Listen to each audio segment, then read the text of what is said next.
Welcome to the Priestess Mercury podcast. I'm going to light some Palo Santo right now to ground and clear the energy of Matt and I and you by proxy. As I light this Palo Santo, may we be grounded in our hearts, higher self, soul, true self, whatever you want to call your inner authentic being that is you. May we fully ground, and may Matt and I fully ground and bring through the Priestess Mercury spew that is meant to come out today in service for whoever is listening and watching. North, east, south, and west, earth, air, fire, water, above and below, here, now, and center.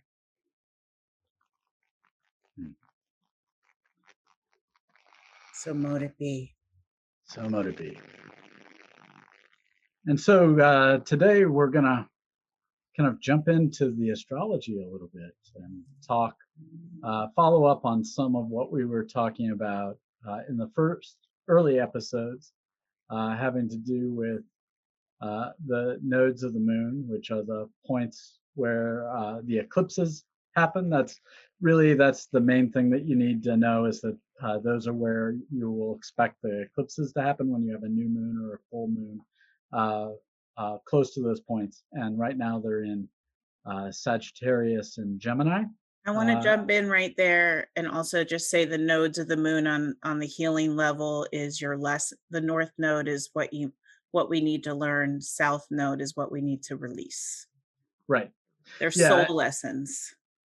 Yeah, and some astrologers will interpret those as the south node being the past or early experience, and the north node being where you're moving towards, or the future. The similar ways of reading it, but mostly it's about direction for the life, and how you can tap in closer to the true or inner self. And this year in particular, well, since October, we've been dealing with the nodes of the moon coming into a square relationship with the planet Neptune, which has been in Pisces. And the square aspect has to do with challenges that we face. And in particular, when you're dealing with a challenge in terms of direction, then we're talking about a difficulty in figuring out where things are going and where what you need to tap into. And so, we'll kind of unpack that a bit today. And maybe we should start with kind of recapping that Sagittarius and Gemini energy in terms of what the nodes of the moon, where they're at now, what it's where that is pointing us in terms of starting out. So, Michelle, you want to jump in there? Or? I'll jump in there, and I just want to make super simple the reiteration that Neptune right now squaring the nodes, North Node, Gemini, South Node, Sagittarius for a minute, like 6 months, it's been there, is what we are meant to do is learn to be more Gemini and learn to let go of the Sagittarius shadow. And this is soul lesson learning, and it's collective because the collective nodes are there. So it's for us all. We each have our personal North Node, South Node, soul lessons, soul growth, and this is the collective one. So Gemini, Sagittarius is the collective one, North Node, South Node, which is very much about the mental plane. It's all about the mind. And Sagittarius is the South Node that we're supposed to let go of. So when it's the letting go in the South Node, it's more tapping into the shadow, which is in the shadow of Sagittarius, to keep it real simple, is letting go of holding your beliefs with a torch ready to burn, rigid, and I'm right, and this is the only right way. And so releasing that. Hmm. And we'll just keep it to that, real simple. Anywhere in your own psyche, in your own mind, where you're really holding on hard to a belief to the point where you might feel hatred for others, or so angry at anyone who feels or thinks differently, or unflexible, not supple, unable to see different paths to the same truth. Because that's the Gemini North Node that we're all supposed to collectively learn essentially many paths to the same truth. That there's so many different ways in the mind to Hmm. look at one thing, that the mind is kaleidoscopic, and our minds are interpreters. They're not objective. They are interpreting everything. And Gemini really understands that there's so many different ways to interpret even really intense things like the current president and social injustice and all the darkest things that humans go through. The mind is still interpreting it. And Gemini knows there's many ways to look at that. And we're really supposed to learn how to embrace each other's ways of looking at it and seeing it. And I say that too with a disclaimer that when we're dealing with psychopathology, people that are bigots, prejudice, filled with so much hate, they see other races or other types of people as less than. We are not talking about beliefs. We're talking about mental illness or psychopathology. That's not what we're talking about here. We're staying in the Right. realm of beliefs and learning how to be more flexible, open, supple, seeing the different many ways of looking and perceiving.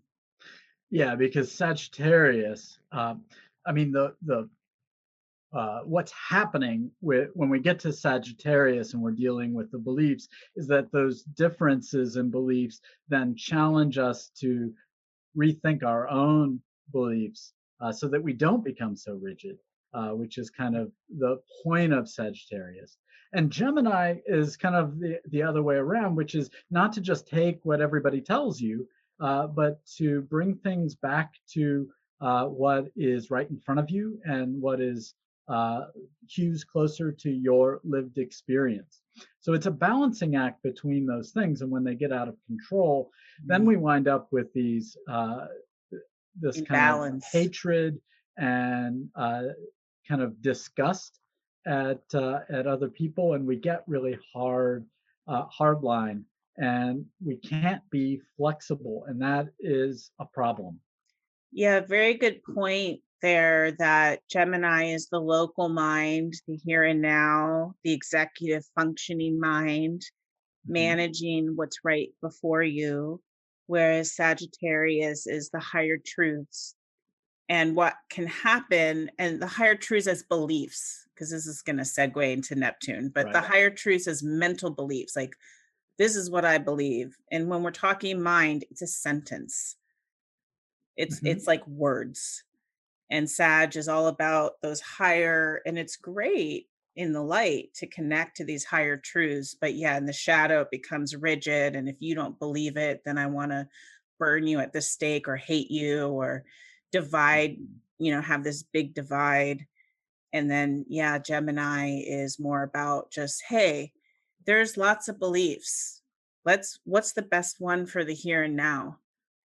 What's pertinent for the here and now? Let's be, Right. yeah, more flexible about it and draw upon many different sources, which kind of segues. I feel like I want to kind of segue into what Matt and I were discussing to bring up in the podcast today. Is looking just to get super specific and political about it for a moment, of Hmm. looking at all of the infighting that goes on with everyone who I just want to call cares about liberty, Right. whether you're Republican or Democrat, whether you're center, radical left, a little left of center, a little right of center, just anyone who cares about liberty and human rights versus the psychopathology, the danger that we're facing of the hatred. And I just want to name it. I want to give it one word, fascism.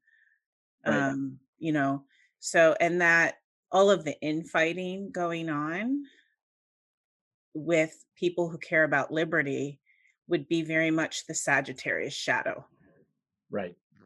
right? Like the radical left being like, hey, moderate, F you, you're seeing it wrong, you're not woke.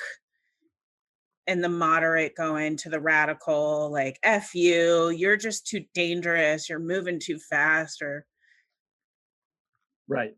Well, and that then spills over into this need to have to control the other person, because they become a something to fear or something dangerous to your belief structure.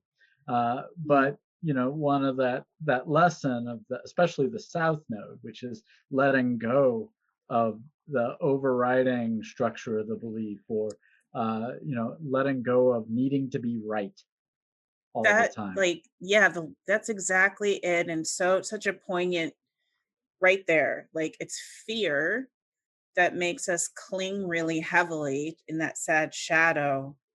And so, how do we reduce fear? Now, one way to reduce fear is you constantly need to regulate your nervous system, which is a whole other topic.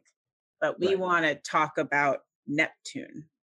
Neptune in its light. And we'll talk about the shadow too, which gets talked about a lot. But Hmm. Neptune in its light being whatever faith that you have, whether that is a religious faith, a spiritual, not religious faith, an atheist faith, a transpersonal, agnostic faith, it doesn't matter.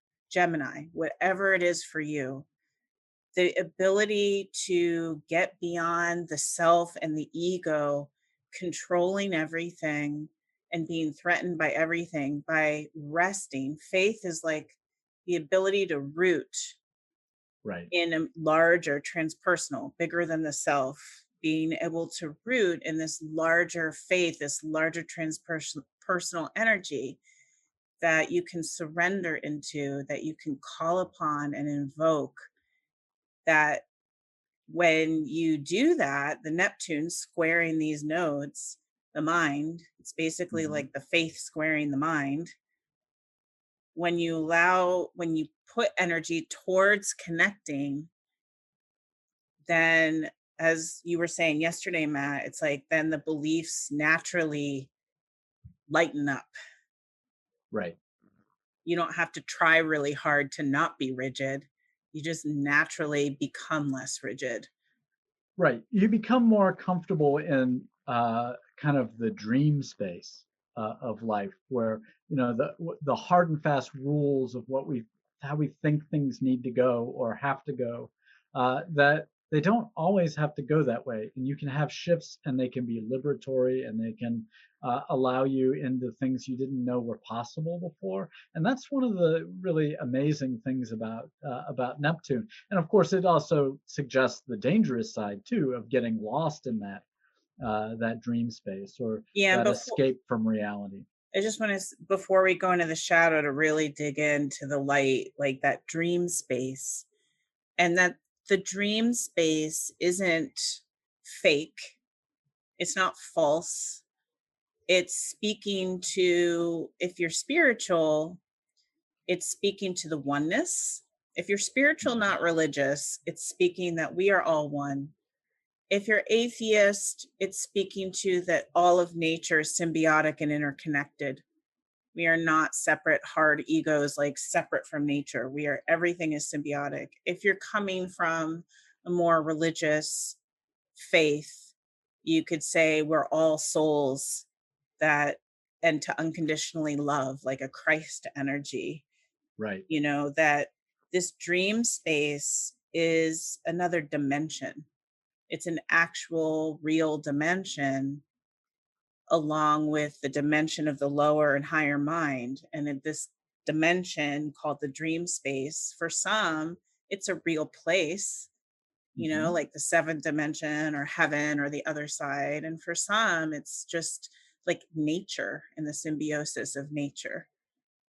And it doesn't matter how you connect to that dream space, but that, like you're saying, when you do connect to it, there you actually get nourished.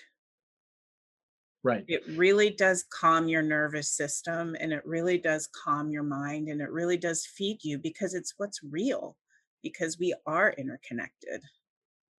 Right. Yeah, and yeah, that's that kind of feeling that people will often say once they've been through a kind of uh, yoga or mantra meditation, or maybe they've been through a kind of religious service that has a lot of like emotional components to it, that they are feeling blissed out, and that's kind of that kind of almost oceanic feeling, where you're tapped into the flow of spirit, or something beyond the self and the physical. That those, and it's not just an escape from it, but it's just a tapping into it, so that the Right. physical and the spiritual coexist. I And love it's that an right there. I want to interrupt you and say and repeat what you said. It's not an escape, it's a tapping into.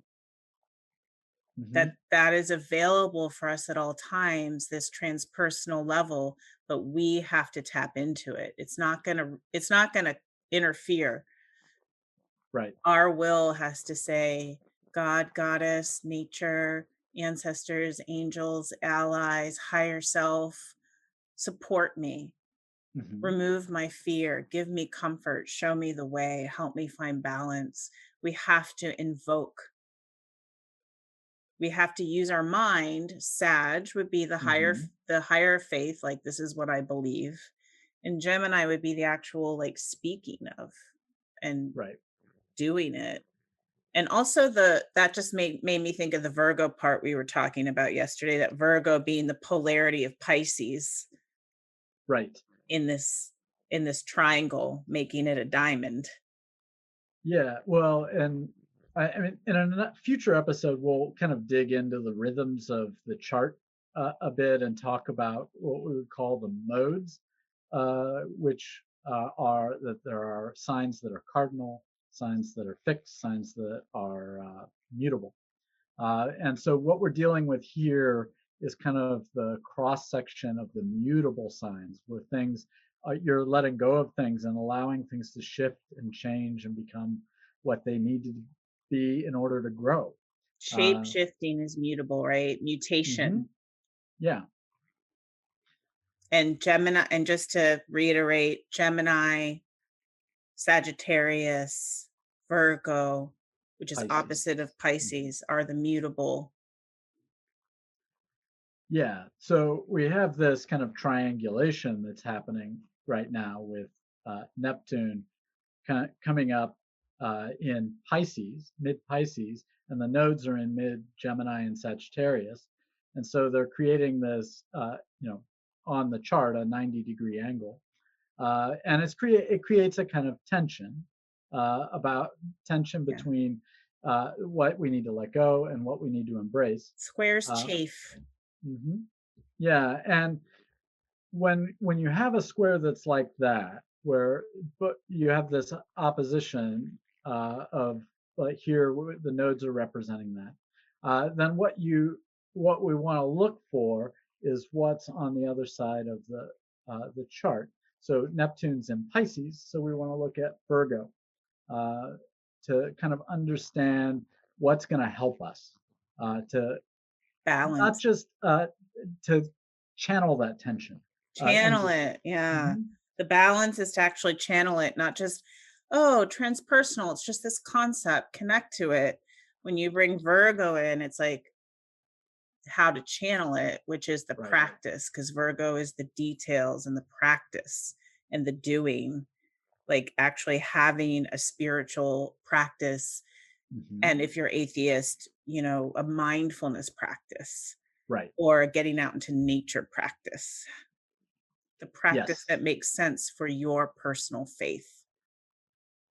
Yeah. Something that we do in the that engages both the physical and the spiritual, however Tangible. you deal with that, or interpret that. Right, because Virgo is the tangible. The Pisces is like the ethers, and the Virgo makes the ethers tangible. And when we root in this Virgo Pisces by tapping into our personal faith and channeling it through a practice, then the Gemini Sag part well, and that's maybe the chafe is you kind of have to force yourself. I mean, I hardly know. I love doing my spiritual practice, but I'm a weirdo that way. Most people, it's like, ugh, I got to do my practice. Um, Right. but that when you do it, that yeah, your beliefs can you can chill out, and then we all can have a more supple, flexible, mutable mind. And getting back to that just infighting as the example among people who want liberty, actually have the flexibility to say, hey, you over far left, here's something valuable that we can use. Hey, you over in the middle, here's something valuable we can use. Like, Right. can we come together and like see the value of all the different paths, so long as they're under that umbrella of love, of liberty, of making the world the better place. And same in your own psyche, saying, Hmm. as out here, so in here. If you have all these parts of yourself that are infighting, that are like, I don't want to, but you should. Well, F you, and you have these different aspects of yourself that are just fragmented and fighting. You really can't grow. You get stuck. Right. Yeah. It really is one of the. I mean, and I know personally, like the periods where I have engaged the Virgo part of my chart and engaged ritual and engaging the disciplines, that I find a lot more of the direction and the kind of an understanding that even if I don't know exactly what's going to happen next, I know what I can rely on myself to do, and that is Yeah, it's a to good way of sit saying it. and let the thought, like in terms of like a meditation practice, it's like learn to be present and witness the thoughts and the feelings as they flare up, but to just witness them, to see them for what they are, but not to get uh, to go after the mind or to go after the emotions and to get caught up in them as though they're Right. that is the only experience that I can have. And Yeah. it really is. It really does allow me then to be able to feel like I can act with some kind of agency and not, you know, get super impulsive, or to, zone out and over intellectualize everything. I just want to summarize that because that's exactly it. That when engaging the Pisces Virgo axis of rooting in faith and having a spiritual practice, you're developing the witness. You can call, people in mindfulness call it the witness. You can call it the soul. You can call it the higher self. You can call it the authentic self, the true self, but it's that part that you have to feed for it to come alive inside of you. And when you do feed that, it does come alive inside of you, and it's separate than the constant barrage of thoughts and feelings. Thoughts and feelings they come to you. They're just passing through. Feelings are chemical Hmm. storms, and thoughts are like, our brains are like radio stations tuning in and catching all these thoughts, and they're not who we are. Right. And that when we do use that Pisces Virgo access and have our spiritual practice, it increases the witness, and the witness gives us that space and choice. And to put it psychologically, the nervous system can stay relaxed enough that when triggered, the witness can go, hey, you're triggered right now. Hmm. You feel angry. You have the thought that you're right and they're wrong and they're an idiot and you're great. Just watch that Right. and take some distance from it and root back in love. Maybe you need to go have some self-care now because you've been triggered. Yeah. And that's like kind of how it looks like. And then the more that you keep with the discipline every day, you have to keep doing it. That's Virgo. It has to be methodical, that the witness gets stronger and stronger. Just like if you're like going to the gym to get in shape and your muscles get stronger and stronger. And the stronger your witness becomes, the easier it is to just have that distance from your thoughts and feelings and not identify with them and not live inside of them. And, it's like being tossed on a stormy sea all the time. Right. And then you get stuck in these stories that you've been telling yourself. Yeah. Um, and you take the story as though it's fact, even though it was Yeah. just a way that you were framing things for yourself. Right. Um, and sometimes those are helpful, and sometimes they get out of whack.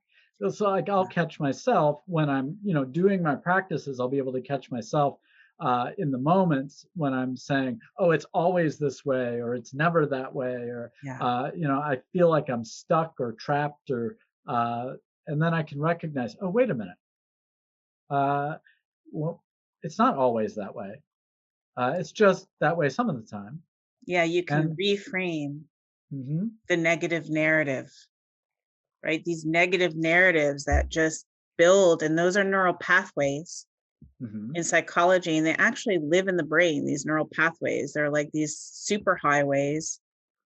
And when you build the witness, you can recognize the negative narrative. You can be like, oh, there's that narrative that says I'm not good enough again.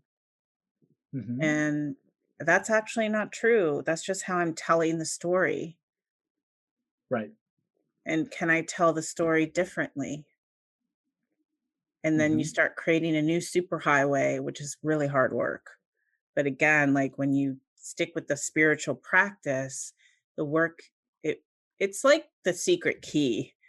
That's how I Mhm. personally feel, that having your spiritual or mindfulness or however you want to call it practice, it's like it really helps, that it's like bringing out like 1,000 workers on your highway of the new neural Right. pathway. It's just, it works. Yeah. Versus when you're just this separate ego, you're just this Sag or this Gemini, and you're just like, I'm separate, and it's all about my thoughts and feelings. You can't really grow or heal. You're just always tossed on the sea of the collective, unhinged, Right. and maybe unhinged inside too. Yeah, you become kind of a victim to the natural world. Yeah. Uh, and no one really, I mean, sometimes it's helpful to recognize that you things happen, and you don't have control over them. But you don't want to get into uh the place where you see everything stacked against you, as like it's everything is out to get you. Yeah. That's the And narrative part, when you say everything's out to get me, versus when you're not in right, the narrative and you can just say, I'm hurting. This is hard. yeah, This is too much. This is scary. I feel scared. Way yeah, different than when you say the world's out to get me. There's something wrong with me that makes bad things happen. That's all narrative. right, Narrative is literally blah, blah, blah. Whereas when you're naming your feelings, you're just like, I feel scared. I'm hurting. And then you're just noting, which is what you do when you meditate. You just note, you're like sad, hmm, anxious, yeah, angry, judgy. And then that keeps you in that experience of objective experience of like, this is objectively happening. I'm objectively sad. And then as soon as you hmm, put the narrative on it, because life always denies me of what I need the most, then you're like, that's subjective. hmm, It's not true. Like the way that we talk about the feelings is a subjective kaleidoscopic. It's like changeable, which kind of like, to probably, we should probably get to the shadow so we can move to the other aspect, like is the shadow of the Pisces Neptune square, of getting like diluted by your faith. Like that might be like, Jesus is the only God. If you don't think so, you're going to hell. Or right. like if you don't believe in the conspiracy, that negative aliens are controlling everything, then you're lost. Or Or sometimes it's the I can't have anything around me that is negative. I have to, everything always has to be positive, and if anyone is negative, they're bad and they need to be gone. Oh And I yeah, need to that's so true. cut things out of my life instead of, recognizing that, oh, wait, uh, when you miss that part of the practice about the affirmation, where the affirmation can be, helpful, is in just getting the mind to think a little differently. And instead, you do this kind of repression of all the negative things. And you're like, And it a has to lot stay positive. It has to stay yeah, positive. and like a loss of tangibility. I'm thinking of 2 things, tangibility is the Virgo, and this is would be a good segue for our next aspect, but I'm thinking of what is that term from the '90s? The pixie, rainbow pixie dream Manic Pixie Dream Girl. manic pixie dream girl, Neptune shadow. Hmm. Also the new ager that's like terrified of anything negative, terrified of anything dark, and yeah, has to keep everything love and light. Same with like religious, where I mean, well, I'm not going to go into Well, it's any also like the things that we do, like we, numb ourselves with uh, alcohol. alcohol, drugs. I mean, it doesn't have to be substances like that, but sometimes it's just numbing ourselves with fantasy. Oh And yeah, because if we stick more with the mind, since we're dealing with Sag, Gemini and mind, yeah, the fantasy, mhm. right? That's totally Neptune shadow. Yeah, and sometimes that if that fantasy gets out of control, it can make it difficult to know where to go, because you don't want to deal with the negative stuff. You want to stay in the uh, in the fantasy space, instead of, that connection of the physical and the dream space. You want those things to kind of work with each other and to be tapped in, but you don't want to be checked out, which Yeah. is Neptune shadow. Yeah, you don't want to escape or be checked out. And it is about grounding into the tangible and into the physical. We are on earth, we have human bodies, nature is dark and light.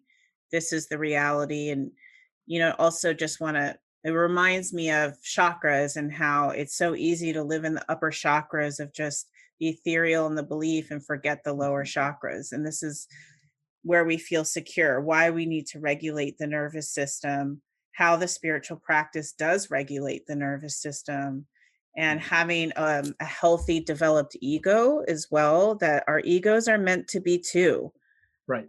Our egos are what allows us to be separate humans in bodies. And that's part of this experience too. And to have a healthy ego, and, goes into a whole other thing of like attachment wounds, but just to name Right. it. And we've got, and maybe this is a good segue into talking about why this is important to deal with, because right now Yeah. we're also in the midst of a transit where we're getting a heavy emphasis on Taurus, Yeah. uh, which this is kind of the ego. This is where we set boundaries that allow us to operate, and that's what the ego does. Is it's like you can't just be pure thought. You can't just be purely physical. You have to like uh, rope things off and make things simple for yourself to a point. Like that really serves you. When those things get out of control, it becomes a problem. And right now we're dealing with a kind of rigid egos. And so we've got the planet Uranus is, Before you talk about Uranus, I just want to reiterate again, just to seal the deal. Taurus, yeah. Taurus, yeah, being the tangible, the body, the right here, right now. And it can be helpful to think about animals because we Hmm. are animals. But when you think about other animals, like you think about, a lion protecting her young, she's not sitting there going, is it bad to be fierce right now? She's just being fierce to keep the other animal away. Right. Or, it's like what our animal bodies do to survive and to be here on the planet and to be a part of nature is Taurus. Right. Well, and it's also the same thing when we think about our stuff and our possessions that are around us. Yeah, Taurus is our stuff, our possessions, our And resources. we can get caught up in a sense of entitlement, where we think we're entitled to all these things. But that sense of possessiveness is just more about attuning yourself to the things around you. What are my values and resources? What do I, what am I going to choose to have with me? Yeah, Uh, so like thinking about animals there again, like an animal in nature, its resources or its den, its mhm, area where it makes its home, like that our Taurus is also about our connection to resources, and that there's a natural way to do that, to we all want home and we all want food, shelter, and love, because Taurus is also ruled by Venus. So right, that's the third aspect of it. It's like how to naturally connect with the resources and not be greedy and possessive, which is the shadow, like right. mine, mine, like Gollum, essentially. My precious. Yeah, my precious would be Taurus shadow. Hmm. And then it's ruled by Venus, which is all Hmm. about the sensual. Taurus is, so it's not just the loaf of bread, the fundamental, like the animal surviving in nature with its resources. It's also about the beauty of being embodied, the sense, Hmm. the tastes, the sex, the Hmm. affection. It's like the sensual experience and how awesome and beautiful that is. Yeah, it is that way of the comforts. The Uh, comforts too. Yeah, mhm. beauty, comfort. It's Venus as love as the tangible. The way you feel in your, I mean, well, it gets a little into Cancer energy, but yeah, just like the textiles, the colors, the comfort, the security. Taurus is so much about security, doesn't like change, which Right. is good segue now, I think, for the Uranus part, because it's Yeah. definitely a paradox right now. Well, when it gets to when those kind of when that little world we built up for ourselves gets to, we don't want to let anything in. Our little Uh, Taurus world of comfort, security, and safety. right. I mean, I grew up in a lot and around a lot of this where it's like no change, no change. We're afraid of change. Yeah. And what happens is that at a certain point, change is going to happen. And in order for us, uh, for humans or human-like beings of any kind, like we're, we're running up against this uh, desire to also experience more and to have some agency instead of just being like roped off from everything. And so what will happen is, and Uranus is a great like archetypal energy for this, is it comes in and disrupts the normal, the routine. It your resources, whatever Taurus is in your chart, uh, and it creates some crises that force you to have to open up a bit more, to Yeah, it let other forces things your in. mind to evolve. Yeah. Uranus is very mental. It's how you identify with yourself. It's an Aquarius energy. So yeah, it Mhm. comes into that Taurus comfort zone where it's going to be till 2026, by the way. Right. And it comes into that Taurus comfort zone that's terrified of change and creates a physical crisis, because Taurus, Hmm. tangible, comes in and creates, and I am being pummeled by this one right now. Right. We all are. And so, and it creates that physical crisis that is going to force you, or is already doing it, all of us, to be different in our minds with how we identify with ourselves, or how we, wherever it is in your house, in your Right. natal chart. It's like maybe you have to change your way you think about yourself. Maybe you have to change how you think about resources. Maybe you have to change how you think about home, depending on which house Taurus is in. Right. And Yeah. then for So the, yeah, go ahead. yeah, personally, like it's in my second house. I'm an Aries rising, so my second house is Taurus, and so that has to do with my resources, and and yeah, it's like this year with COVID, I had a comfy job that I was relying on, that was also keeping me from trying a whole lot of things, like putting a lot of effort into this astrology business I sort of started, but just kind of let it trickle along. And I learned a lot of things while I did that. But then I got laid off, and then I'm like, oh, what am I going to do? Like, there's this crisis that's forcing me to have a new relationship to my resources, and to rethink where those are coming from, and to make it more in line with where I want to go, and not be stuck in a job that, while it's feeding my comforts, was not really nourishing me, and allowing me to grow personally.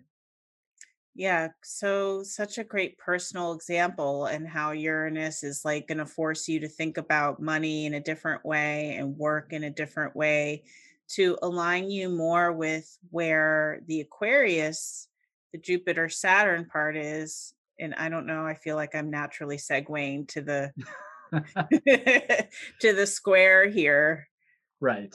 because so we got where Uranus Taurus is till 2026. Obviously, we see it for the collective with the pandemic and social justice.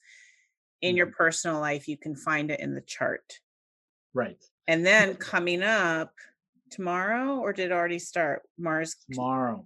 Tomorrow on Well, inauguration. that'll be Wednesday. It'll be happening right as the presidential inauguration is happening in the United States. Yeah. We'll have a conjunction of Mars and Coincidence? yeah. Well, I mean, it was interesting. Like Mars and that last degree of Aries, on January 6th. Uh, it, so it has this burst of anger as it changes signs. You have this storming of the Capitol, and then you get these images of this guy wandering around the halls of the Capitol with these bull's horns, which is a Taurus kind of image, Very but synchronistic. very angry. Yeah, so he's like this embodiment of like Mars entering Taurus. An Like embodiment of the shadow of Mars Taurus, right, right? Because Mars is the masculine energy within us.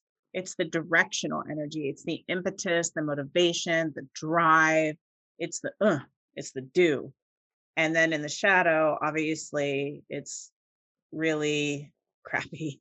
It's really right. angry and impulsive and Gets dominating. stuck and can't stand it, and so it just like wants to punch the walls, and Yeah. can't like do a whole lot. It's where you expend a lot of energy just to move an inch. It gets very uncomfortable, uh, Yeah. And in and rattling. Taurus, and I like how you said Mars in Taurus, and it changes signs regularly, quicker.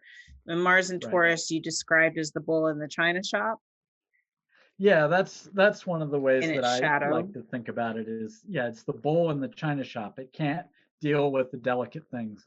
It just has to like thrash around and smash everything. Yeah, and that could be in the psyche, bull in the china shop. It can, and then I think of tsunamis and volcanoes, like very well with the conjunction. So Mars in Taurus is now coming right next to Uranus in Taurus. That Right. conjunction is, we're together now, we act as one.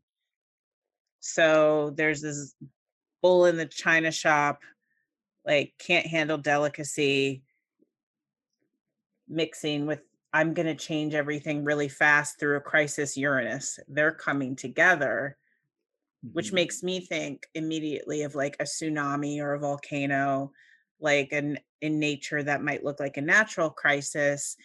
In the collective, we definitely are seeing this happen right now in this country. And then this conjunction, and then in your personal chart, wherever it is. So for me, it's Mhm. in my first house. So for me, it's a very quickly and suddenly Uranus changing my identity. First house is Mhm. how you identify with yourself. And I will say that I have been through a lot of personal crises the past 2 weeks, and I am a completely different person than I was 2 weeks ago in terms of how I identify with myself because of how the crises changed me. Right. So it's, like that. And then it's squaring Saturn and Jupiter up there in Aquarius, which we talked about in the last episode. So Yeah. go check that episode out. If we talk a bit about Aquarius and what that means. For now, we might just want to say that Aquarius has to do with uh, thinking about humanity kind of on a larger scale, and our ways of thinking, And and our I always patterns want to of bring in, thinking. people always forget to mention this about Aquarius. It's about being your true self and then thinking about humanity. Aquarians and Aquarius energy is like, don't get in my bubble. This is who I Right. am, and I have enough distance from you to not morph into who you are. Aquarius is all about It's about knowing fitting who in. your true Yeah. self is and then offering yourself to the collective and wanting to make the whole world a better Right. place. Yeah. It's how do I authentically fit How in do this I social authentically picture? fit in? Yeah. So depending on where you are in your process, do you still need to figure out who you are? You know, like we don't want to forget about the self and just help humanity. It's like first the self, put the mask on you before the child, know who you are, and then offer that, because when we offer our true self to humanity, we all take our natural role in it. Some of us are more warrior, some of us are more healer, some of us are more teacher, some of us are more politician or whatever. Like we all have a natural inclination based on who we truly are deep within that Mhm. leads us to help. And Aquarius cares. Yeah, Aquarius is like, I care about everyone, Right. and from the place of me, of truth that is me. Right. And so when we've got Saturn and Jupiter kind of both up there in this push pull kind of energy uh, about how do we fit in with everybody else. And we're getting this drama right now about social media and who's allowed to be speaking in certain spaces and what they're allowed to do. So we're getting that kind of drama is also then creating some tension about what you know how rigid are we in our own comfort zones? I mean, How yeah, right. Ideally, right. Like in the light of Jupiter expansion, Saturn limitation, Aquarius, and together would be like how I just got I just got noodled in my head. Yeah, that also happens in Aquarius quite a bit too. Yeah, and that, when Saturn and Jupiter are together, there's expansion through limitation. Right. So if you look at that, like, I'm going to stay my true self limited. I'm not going to become you. I will expand by sharing that with the world. But Hmm. then it's squaring this Uranus Mars, and it's getting a lot of like, you're not allowed to do that. Hmm. You know, who are you to speak, white person? Who are you to speak, man?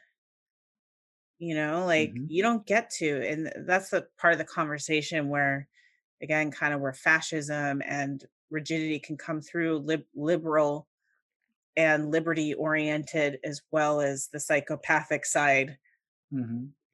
It's really, we are all human, and we all can, we, none of us are holy saints on the mountaintop, and we all have the propensity to, do that, to, just get out, to think we're on the mountaintop. But so it's like, it's the big lesson, because that square, like in the light of the square, it's chafing. It's really hard. Hmm. It's hard to accept all the different types of people, or to see things through different lenses, like to see racism through different lenses. Hmm. We all agree that racism is terrible. Some people think it's evil. Some people think it's a psychopathology. Some people think this is the only way to heal it. This is the only way to heal it.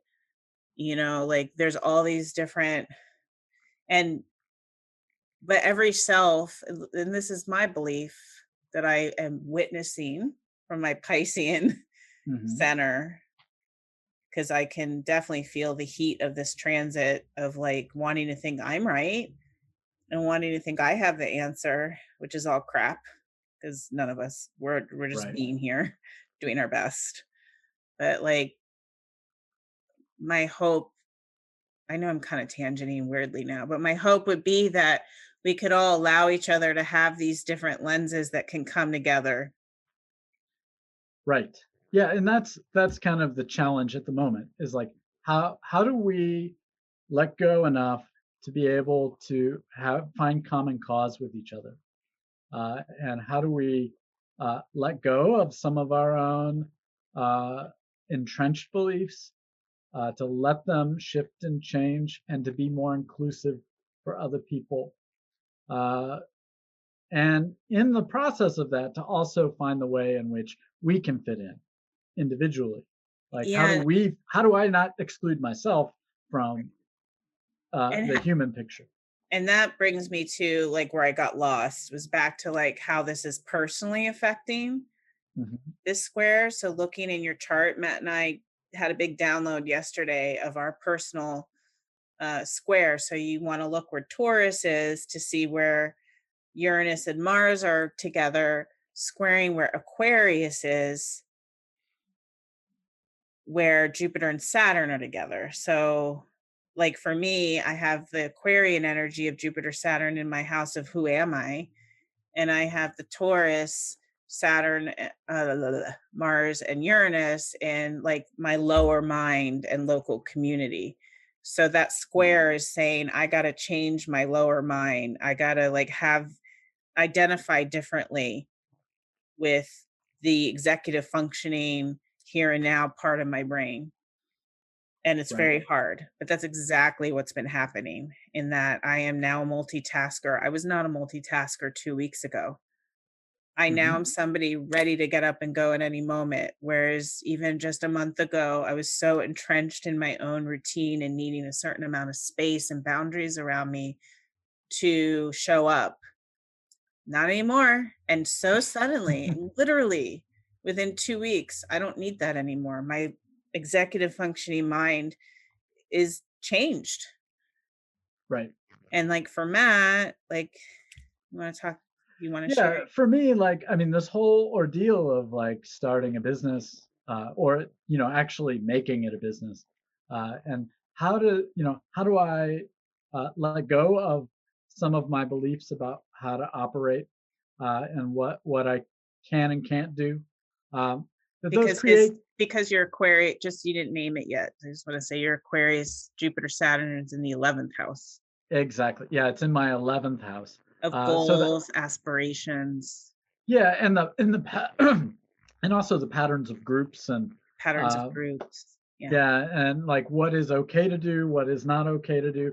In some ways, it has to do with uh, the ethics that go beyond just the laws. How do we ethically operate? So I've been having to deal a lot with figuring those kind of things out, and it creates a lot of tension in my resources because like I got to figure this out in order to start to uh, find and tap into the monies and whatnot to be able to live off of. And so it is a lot of letting go of what I had thought was my the way I wanted to operate before, and allowing for things to change and shift a little bit there. Yeah, it's Uh, kind of like where the Taurus energy is for you, resources, and for me, lower mind. That where the Uranus energy is where the big shift, the letting go and the new sense of self or the new way of being or the new whatever mhm, happening. Whereas where the Aquarius part is where the narration is. Because Aquarius again is like the right. narrate the mind. So for me, it's like how I narrate who I am. For Matt, it's how he's narrating his goals, aspirations, ethics, how he relates to the collective. Mhm. So you can, look into your own chart. And if, just want to say if you need help, Matt is doing astrology readings. I'm not. I use astrology in therapy. So if you're looking for a therapist using astrology, I'm here. But Mhm. Matt's an amazing, you helped me so much yesterday, by the way, in Oh, that thank you. dream interpretation and Mhm. the astrological breakdown. It was so potent and powerful. I just want to thank you for that. Oh, well, Um, thank you, Michelle. I appreciate that, and it's always great to be share space with you and other people, to be able to have that moment where things kind of click together a little bit. you're And good at, yeah, like I like the way that you name in a very Aquarian way with your Aquarius moon, maybe what it is, but you also have like this warmth and intuition that's just coming through mhm. that just feels safe and just so helpful. Like that's why I mean, I just wanted to say that that's I think like, there's some astrologers that are just mental, just going to tell you what's going on, but you also bring a therapeutic element to your astrology reading. Like you bring like a warmth. Yeah, well, I mean, the goal is to help the person to feel more comfortable in their own skin. Um, because that's, when we're looking at our natal charts, like what we're trying to do is to figure out where we fit in the flow of the universe. And so it's like that to me is the most important thing, not showing off. I mean, I there are techniques that I can use and I can predict things, but that to me is like of secondary importance of helping Yeah. someone to sit there and becoming more comfortable in their skin, That's which such I a think is great important. line because I feel like that's exactly what I experienced yesterday when I was like swimming in my own over mentalism, analyticalism, and you helped me name through the astrology exact and the dream interpretation, kind of bridging those two exactly what it was. And as soon as it was named, I was able to just drop into that and shift. So that's like using it's therapeutic, the Mhm. therapeutic astrologer. That's different than just an astrologer who's giving an analytical reading. So just wanted to Yeah, say that maybe towards your square or just felt compelled to name that 11th house gift yeah. that you have. So I know it was a tangent. Sorry. Uh, it's okay. I appreciate the compliments. And I will say that I've learned a lot of those listening skills from you as well. So listening to the inner child and letting that child be who they are, I think is important, because So I think our important. culture we just don't listen We just very don't often. listen. Yeah. And the inner child, that was a poignant reflection also in the evening for me yesterday. It was like we all have our inner child, the part of us that wants to be seen, wants to be heard, wants to be valued, doesn't want Hmm. to be solved, fixed, told what to do, told what's right and wrong. And I mean, that's just like, it's nauseating to me, honestly, how much of that is in our culture and how yeah, like just to listen and love and say, I see you. That is really hard. Hmm. And it such a powerful dream I had that I didn't realize was my inner child needing my love. I just didn't realize it. I was off on some other tangent about what it meant. And, me who spends like 24/7 on, in the healing modality. And it was totally blindsided. It's humbling how much I was getting stuck in executive functioning and crisis management and like the bigger picture and how the inner child and maybe that's the Taurus. I'm searching in my brain for where this is in these aspects, and maybe that's the Taurus energy is, the tangible and just the inner child just saying, you know can you see me, can you just Hmm. acknowledge me? We all need that from each other. Yeah, Taurus. I often think of like Taurus as being uh, in the life cycle being like the toddler phase, or that Yeah, before you hit the heavy categorization, like when we go to school. precognitive. Yeah, and you're just looking for comfort from your your parental units, and these people in your life, and that's kind of what where Taurus is really important. So Yeah. figure out where it is in your chart, but also tap into that part of yourself from childhood, and the ways in which you learned comfort, or didn't learn comfort. Uh, Yeah, very true. This feels like and I know our bell rang, but this feels kind of like, which is so great about astrology because you never stop learning.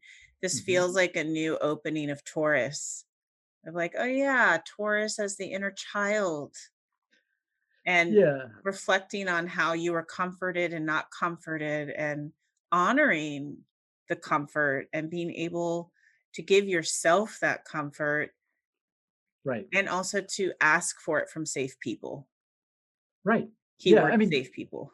because those comforts are there for a reason. They're there to help us feel comfortable in our own bodies and in our Yeah, own and skin. that's, again, when you think about the animal world, animals, other animals other than human don't really have the self-consciousness that we have. They don't develop those kind of insecurities and the attachment wounds and that whole thing.